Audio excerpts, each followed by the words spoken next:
Well, I thought I'd start doing a series people have asked before, and I've been trying to figure out the best way to do it and everything, but this is going to be kind of the history of the farm. And eventually I'll show some of the other barns and go through them and stuff. But yeah, my grandfather immigrated from Poland to the United States. Now, I'm not all up on the complete history of the family and stuff. I've picked up bits and pieces I remember, and like I say, I'm not going to give a whole lot of details of the back family, but just just the basics. But from my understanding, I've heard two different stories. One, he was in Virginia working in the coal mines, and one I heard it was central Pennsylvania. But anyway, he worked there, worked the coal mine somewhere. And then at some point, they moved up here and bought this farm. And this farm consists of 74 or 75 acres. I don't remember offhand. It's supposed to be this side of the road. We're probably not going to get a good view of it, but down at the bottom of the hill here, just about where the property line starts. And it goes 2/10 of a mile, maybe 3/10 of a mile up that way. And it's a little over 1/4 of a mile deep up to, shows where that grass line gets a little bit brighter in color. That tree line there is about the property line up there. And I know it's a little more than 1/4 of a mile because I believe that's what a roll of barbed wire is. And the last time, years ago, we were talking 40 years ago, when we replaced the fence line at that end of the farm, a roll of barbed wire didn't quite make it all the way up through there.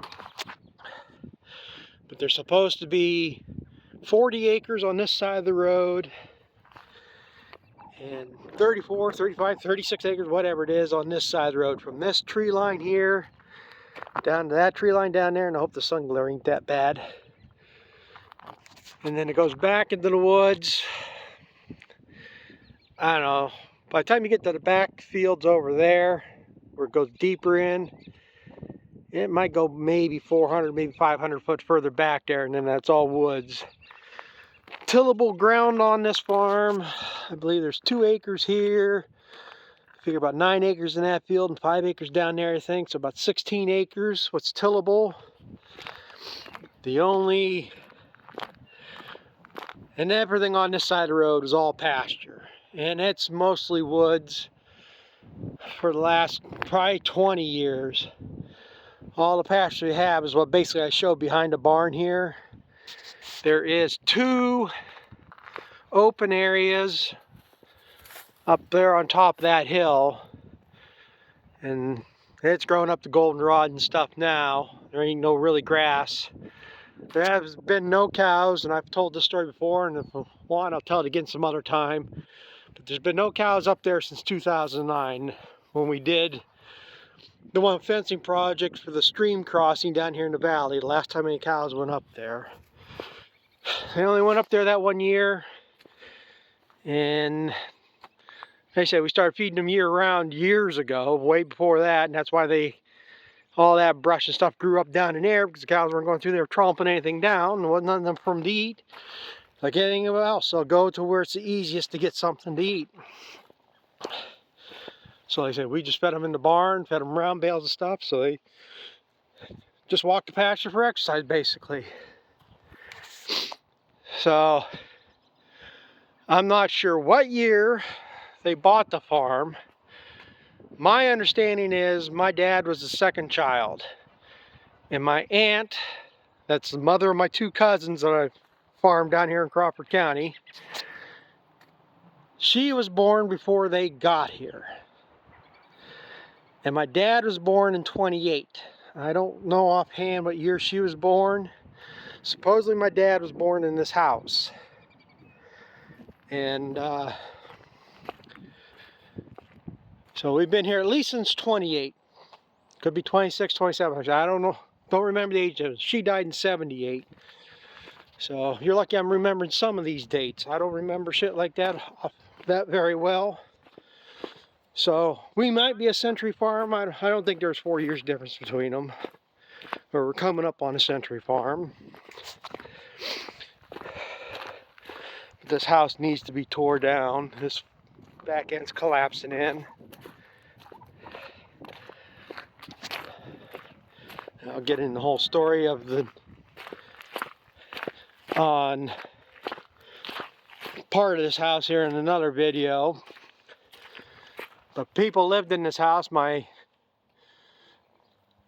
last ones in the house were my 2 aunts and 2 uncles, my dad's brothers and sisters. And sometime in, it had been around 70, 71, somewhere in there, they moved over into the house at the heifer barn. And this house has been vacant ever since. It's been basically storage.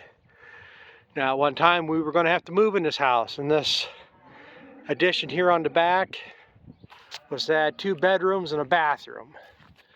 And I'll tell that story when I get on why, because it deals with the property across the road, why we were going to have to move here. So that story will be in another video. But yeah, like I say, this is where my dad grew up. And like I said, there's going to have to be a bathroom because there was an outhouse on here.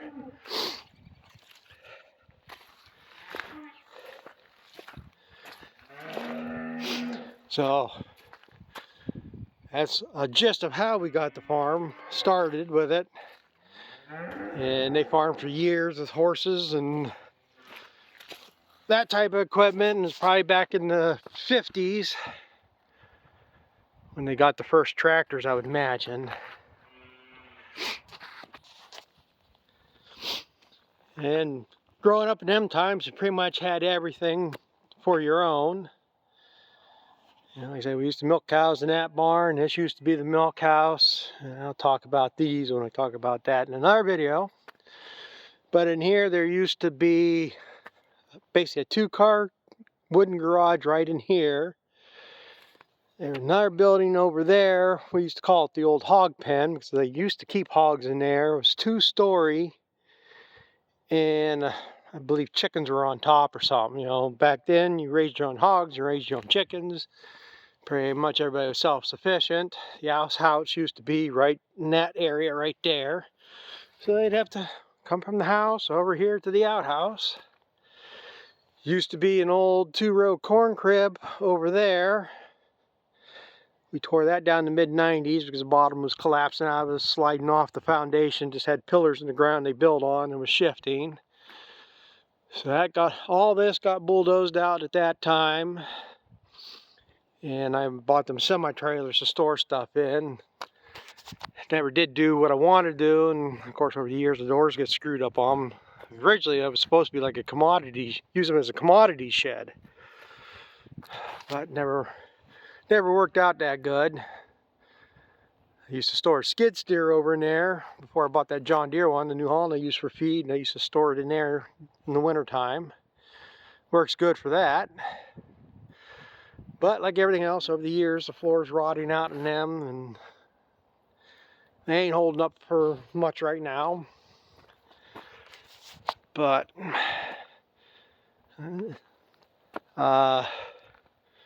so like I say, my dad, when my grandparents died, it was deeded, or my dad and all his brothers and sisters were owners of this. And over the years, as they passed off, they, you know, sign off on it to the next one.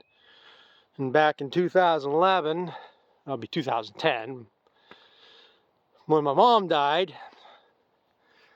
when we were settling up the state for that house and the other house that my mom owned, or that my dad owned, and then my mom, that my uncles were to that age. The one had already had a stroke, you know, and they were in late 70s and 80s at that time, that they wanted to get stuff out of their name. And so, like I say, if something happens to them, they end up in a home, it's got to be out of their name for so many years and all that other crap to avoid inheritance tax and stuff. because that was the one reason why we did it then. We set up an LLC, which I don't know. I should talk to another lawyer. The one we're dealing with is the same one that's dealing with my uncle's estate now. It's taken almost 3 years to settle up a simpler estate than what my mom had. But he suggested putting in an LLC. I don't know if that was a great idea. From what I'm seeing other people talk now, probably should have set up a living trust. And I probably should talk to another lawyer and get his opinions on it. But anyway, all my mom's property was put into the LLC, and my uncles, they wanted it out of their name, and we worked out with them, and that was put in the LLC. Now, me and my 3 brothers are all equal owners of all 3 properties here, and I'll be talking about the other properties later in other videos. And that was the thing. It had to be out of their name for at least a year for the inheritance tax. Because the same lawyer that did my mom's estate, I think he set things up wrong then when he was setting it up for her. We had to pay inheritance tax on the property that she owned, and from mothers to sons, it was 6%. And from uncles to nephews, it was 14%, I think. So that's another reason why they wanted to get this property out of their name. And it's supposed to be set up where we all have equal say. We each have different responsibilities or uses of the property, so taxes and insurances are what fluctuates, who pays more or what based on the usage of it. But anyway, it's supposed to be that, say my brother doesn't want nothing to do with this place, he can't force us to buy him out. It's basically a last man standing type thing. But one can't, we all have to agree to do something or we don't do nothing with the property. And that was my biggest concerns at the time. But like I say, more stuff I'm seeing, maybe it should be in a living trust and not an LLC. And the other reason, one of the main reasons the lawyer was talking in LLC, is supposed to protect us. Now say somebody like that idiot 2 weeks ago that went out there hunting, he ends up getting hurt. Even though he's trespassing, we're probably still liable, the way the law works nowadays, that he can only sue the LLC. He can't come after us and our personal assets. So that was supposed to be one of the biggest protections with it too. I don't know if it's right or wrong. And like I say, I probably should talk to another lawyer, because this one's really starting to piss me off. It's the last thing he's ever doing for us. And we probably would change somewhere else now if it wasn't for this one little thing to get done. But he's not doing, it's up to him to get the other parties to get the transactions done that need to be done to close the estate out. And the lawyer I did talk to about this, and he's basically the same thing. It's probably not worth the effort at this time. But he did say after 2 years, the probate courts should be on their asses about getting this closed out. So we'll see what happens there. But I don't know now why. What else? Well, I don't know what else I can say about it here. You know, this is just the rough background.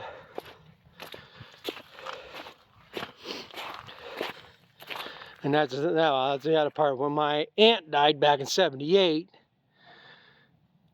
that was all taken care of at that time, where my 2 cousins don't have, I don't want to say they were excluded from it, but they had their own property down there.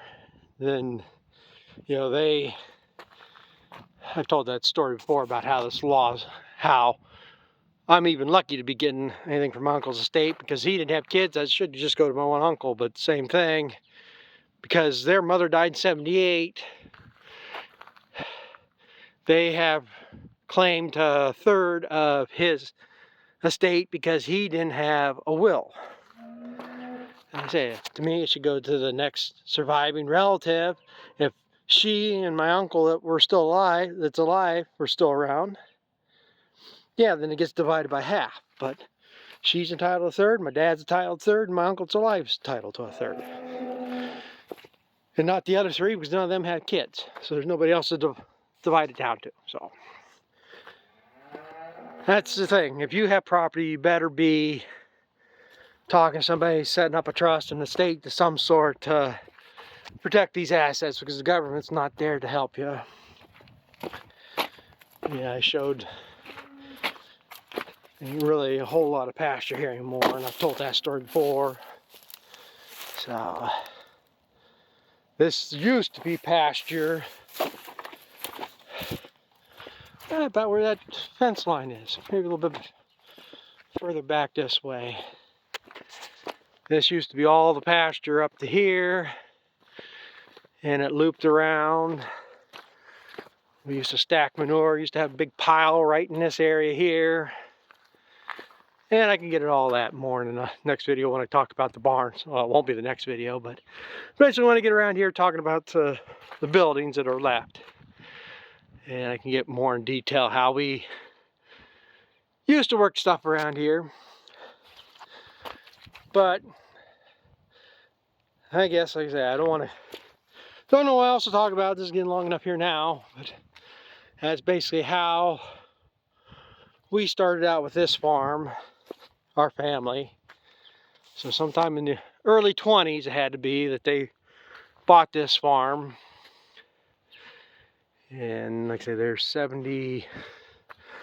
around 75 acres. I don't remember offhand. And besides, don't want to give too many detailed details, put it that way.